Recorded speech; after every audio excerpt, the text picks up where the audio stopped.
Today's show is all about the EF Booster from Hagerman. It is a boost pedal that uses an EF86 preamp tube.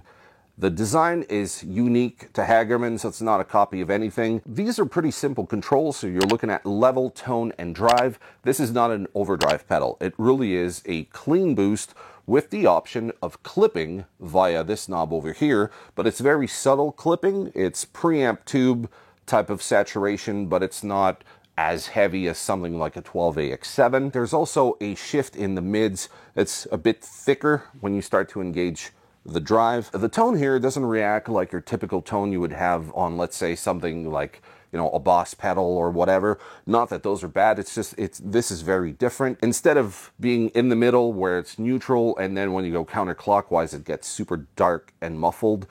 And if you crank the tone, it gets really harsh and very piercing. This one here doesn't really react like this. This is more subtle. So all these controls are more subtle. So when you go counterclockwise with this guy, it gets a bit darker, but not woolly, and it's still very articulate. And then when you crank it all the way up, it cuts through, but it's not piercing. So you could leave it there and you'd be fine. Now that depends on the pedal and the amplifier. For the most part, if you just need to cut through a little more, you can either crank the level and this and really cut through, or you can use the overdrive and the tone to shape your whatever, your leads, or if you need to just be heard a little bit more during a chorus. The amplifiers I'm using today is a Fender Hot Rod Deluxe from 2007. Mine is made in Mexico. It's all stock. For solid state, because I was curious to hear what a tube pedal could sound like with solid state type of amplifier or preamp, I'm going to be using the very excellent Thermion Freeway, which is just that. What I have right now is this pedal set into more overdrive, so it's more like a Fender clean with Fender type distortion. I'm just going with light breakup, a little bit more than edge of breakup, and then I'm going to be using the boost, and we'll go from there, and then we're going to move on to the hot rod. We're going to use the effects loop and go through the front end of the amp and just see if we can shape that distortion that a lot of people don't like from the hot rod. All right, so let's start with my core tone coming out of the Freeway.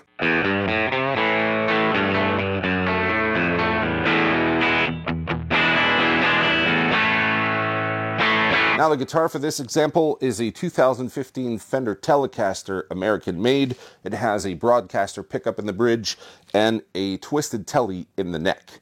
So as you heard, this is more of a, I would almost say like country-ish type of tone with this kind of distortion.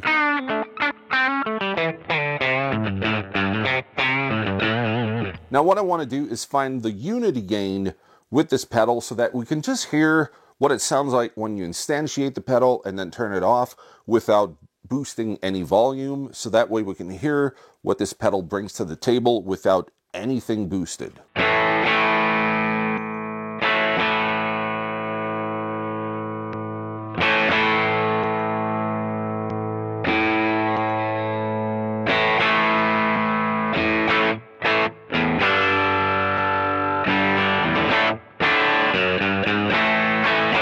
So the first thing that's going to jump out to you is that it does roll out some of the low end, but the low end here with this pedal is rolled out at 30 Hertz, which is very, very low. So usually lower than what most guitars can produce. So you're cutting out some of the lows, which is going to get rid of all that rumble that you don't need. And you're going to notice that it's adding just a bit of sparkle in the high end without coloring here. I'm still in a pretty neutral position.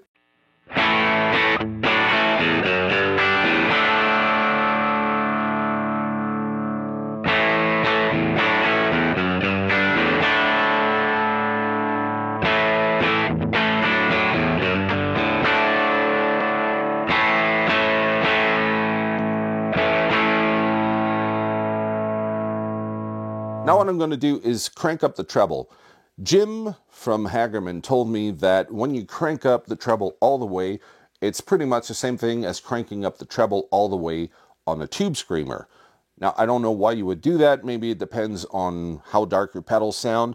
But this one here, to me, doesn't sound as piercing as what would happen with a tube screamer because the frequency content of this pedal is very different. So let's have a listen to that.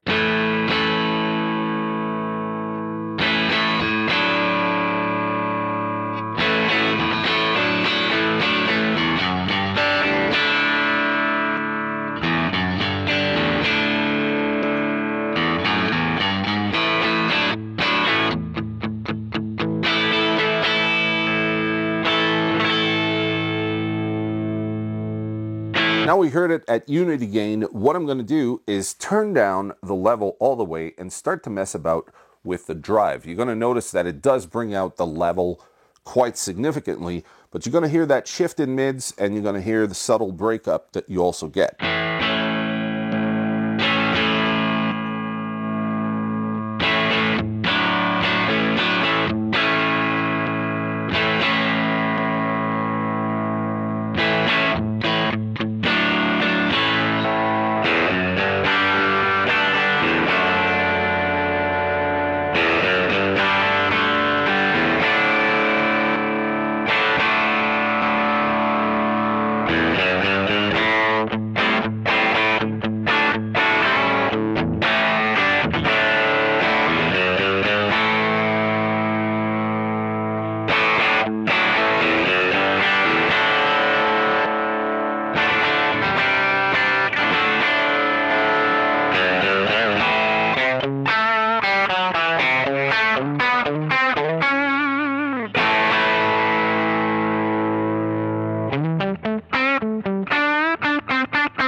So as you heard there, by cranking up everything, I was really sending the whole signal into complete crushed overdrive, which I don't think my preamp really appreciated, but it just shows you how loud and how super flexible this pedal is in terms of shaping the tone with just something as simple as, well, I mean, this pedal is not simple, but a sound as simple as what I had over here. And now we're moving on to the EF86 booster through the Hot Rod Deluxe.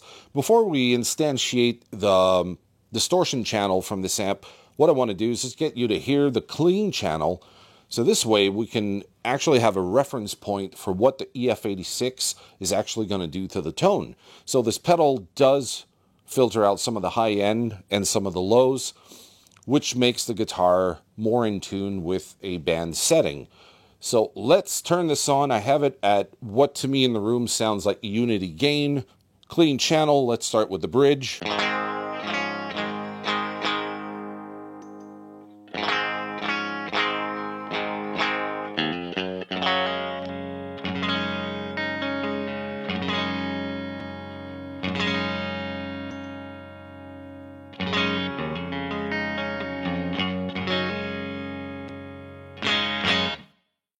So now what I'm going to do is turn up the drive at about a halfway.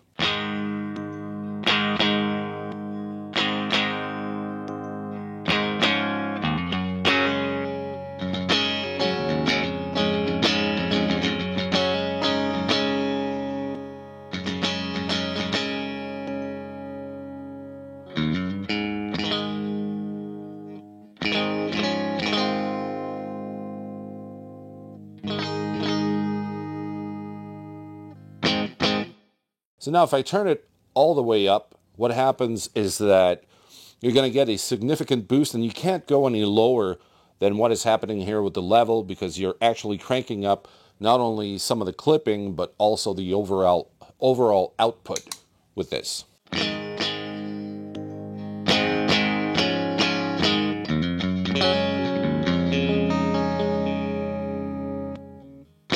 So now we're going to go on to the distortion from the Hot Rod Deluxe, which a lot of people complain about and say that it doesn't sound all that great. I don't know about the newer versions, but this one here, I believe, is the version 2, and some people complain about this one. I personally like it. Some people don't. Let's see if we can shape that tone and maybe make it more pleasant.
Okay, so here it is through the effects loop.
What we're going to do now is use the EF86 booster as more of a tone shaping kind of preamp type pedal.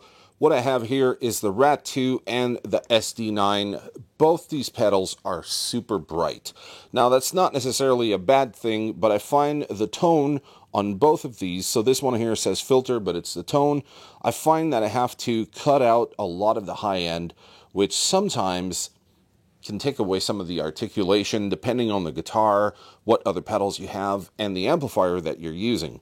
So what I'm going to do here for the SD9, I'm going to leave the tone at 12. I usually never run it at 12. I usually am more around 9-ish with this particular pedal. And with this guy here, I find myself being around the same kind of position, somewhere between 9 and noon, when I'm in the more light to medium overdrive type distortion. What I'm going to do is just leave this one wide open, so when you go counterclockwise, you're not cutting any of the high frequencies.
So that's with the sweep all the way open. So that means that just kicking this guy in, you're going to roll out some of those really harsh frequencies. But then with the tone, you can really nail in that sweet spot, and it really reacts differently from the filter on the Rat. Because as I said before, the filter on the Rat feels like you're kind of compensating for the fact that it's too bright, and as you start to sweep, you start to lose the sizzle that you like, and it gets kind of muddy really fast, and that articulation in the note kind of gets lost.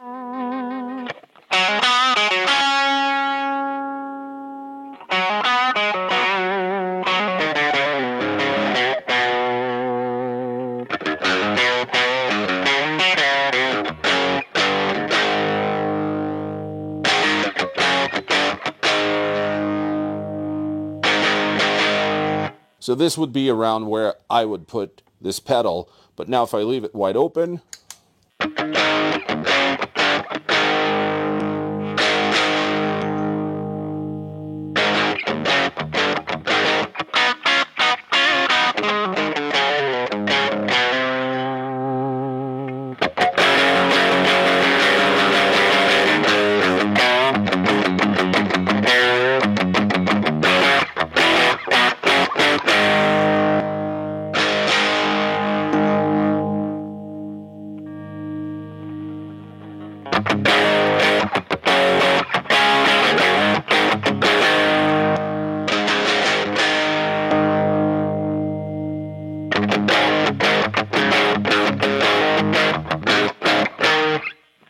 so the next pedal here is the SD9M. The SD9 is notoriously bright, not necessarily a bad thing, but it really depends on all the variables in your rig. So usually with the AC15, I run it at around 9 o'clock, but with the Hot Rod Deluxe, it sounds very different. So I run it at around 11. So I'm going to show you what the sweet spot that I found with this pedal and this amp. And then I'm going to show you at 12 o'clock, the more, I guess we call it, more neutral type of tone. And then we're going to kick in this guy. I have it at unity gain, and I'm not manipulating the tone or anything. We're just going to try to assess whether it's kind of smoothing out that really rough high end.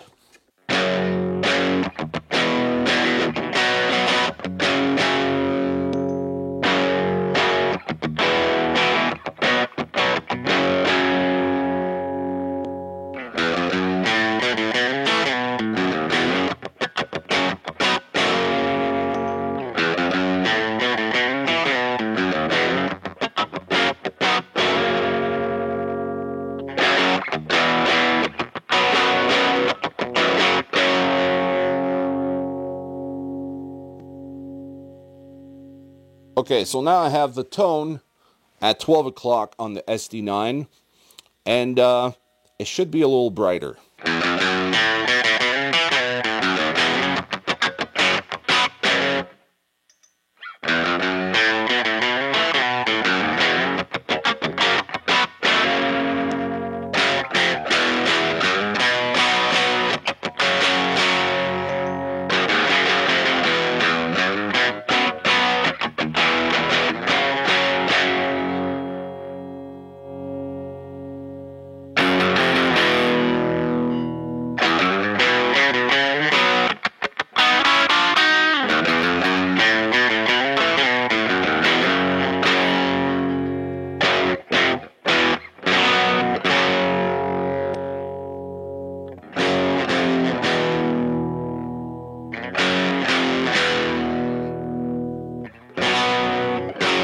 Now we have the TIM V3 and the EF86 booster.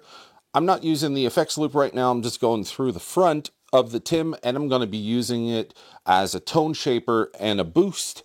This is my core tone. Now, if you're not familiar with this pedal, the bass and the treble, when they're all the way clockwise, basically they are in the neutral position, and as you roll them back, you're cutting out those frequencies.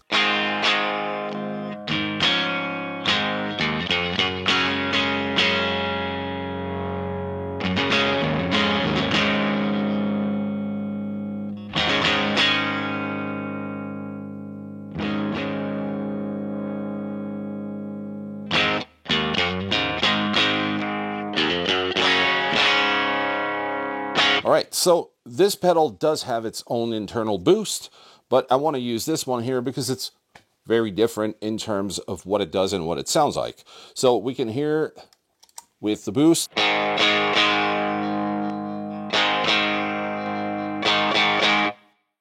And here's with this one.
Now for this example, I'm using the effects loop of the TIM V3. The way this one works is that if you don't have anything plugged into the effects loop, when you kick it in, you're using the internal boost from the TIM. But if you have any cables plugged into the send return of this pedal, then when you instantiate the boost effects, so you bring in whatever pedal you have in the effects loop into the circuit. So this is going to be the bypass. I'm just going to be using the core tone from the TIM.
So now what we're boosting into a Big Muff, and the reason for that is that a Big Muff sounds great on its own, but it's got a lot of low end, and some of the mids are scooped, and the mids that are scooped sometimes can make it so that you don't hear yourself in a band context or even in a recording. So the more like Big Muff aficionados would tell you that the best trick is to put a tube screamer before the Big Muff, and that's a great tip. However, there's a cutting of the lows and the highs, which tends to make the Big Muff sound a little bit more like a distortion. So if that's not what you're looking for, you want to retain the character of a fuzz and not go so much in the distortion territory, perhaps a different pedal would be what you're looking for. And I think the EF booster, or the EF86 booster rather, does a really great job of that. So we're going to start with the Big Muff, and then we're going to kick this guy going into the muff.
So now we have the Big Muff going through the EF86 booster, and we're going to try to determine which one would be the best position for this particular boost. Should we put it after or before a Big Muff type pedal?